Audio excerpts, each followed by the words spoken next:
And I'm honored here to have Andrew Paul with me today. Like I said, the former assistant platoon commander from Delta Platoon, to share some stories about Ramadi and about Mikey and about tasking the bruiser and about himself and the lessons that he learned over there and how he carried those lessons to civilian life and the kind of challenges he faced there. So, Andrew Paul, my brother, welcome to the show. Thanks for coming on. Thanks for having me, bro. It's an honor to be here. And the main thing, listening to that speech, I remember when you gave it. My hope and prayer today is that whatever I do here today, it honors the legacy of our brothers. Absolutely. Absolutely. And we'll get into plenty of that. But in order, and I hate to do this because everybody does this when they start like this type of situation. Mm-hmm. It's almost like a bar pickup line. Hey, where are you from? Right. So that being said, Andrew, so where are you from? Where am I from? I'm from New England, New Hampshire. You know what? We had Tony was just on. Yep. Another New Englander. That's right. If I don't get some boys from Texas on here, I'm gonna start hearing about it. You got to be real hard to grow up in New England. Let me tell you, It's cold. True. So you grew up in New England, and by the way, for those of you that just listen on the podcast,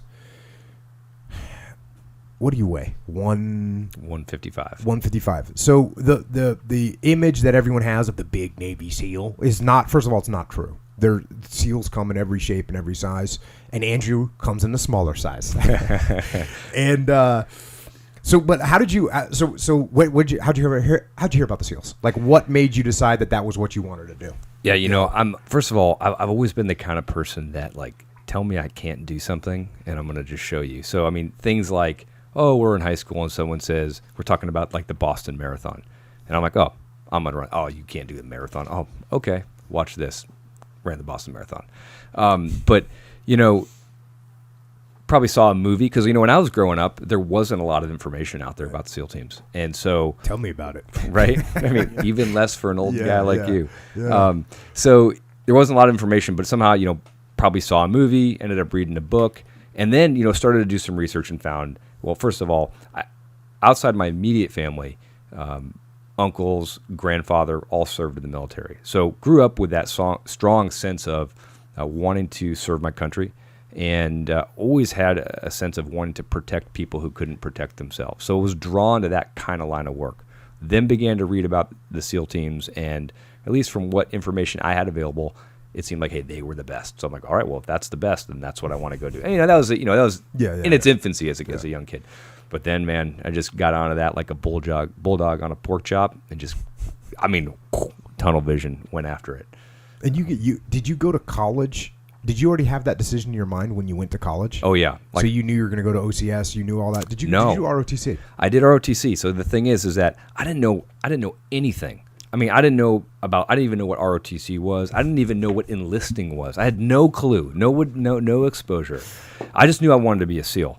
So, but we started looking at going to college, and I went down and I looked at Vanderbilt University, among others, Johns Hopkins, or RPI, because I was an engineering major. And I knew nothing. And all of a sudden I walk into this almost like job fair kind of style thing, like, welcome, check out the school. And there's this guy in uniform, and he's, of course, got a picture of like some Navy SEAL frogman coming out of the water over the beach. And I was like, hey, what's this? Most realistic picture of all time. Right, because that's what we do every day. Right. And I'm like, hey, what's this? He goes, oh, this is ROTC. I'm like, what's that? He goes, oh, well, you go to college. We pay for college, and then you go in the Navy. And I'm like, wait, you can be a SEAL through this program? He's like, oh, yeah, absolutely. Big lie. Like, they take like 16 guys a year. Yeah. But, oh, yeah, you can be a SEAL. Oh, okay, wait, let me get this straight. So I go to college. You pay for it. Watch this. I get to go in the Navy, and I can be a SEAL. Yep. Oh, my, sign me up. So that's how I found out about ROTC. Recruiter, just straight truth from the recruiter. You got to love it. That's right. Yeah. Yes, you can be a SEAL. Little did I know.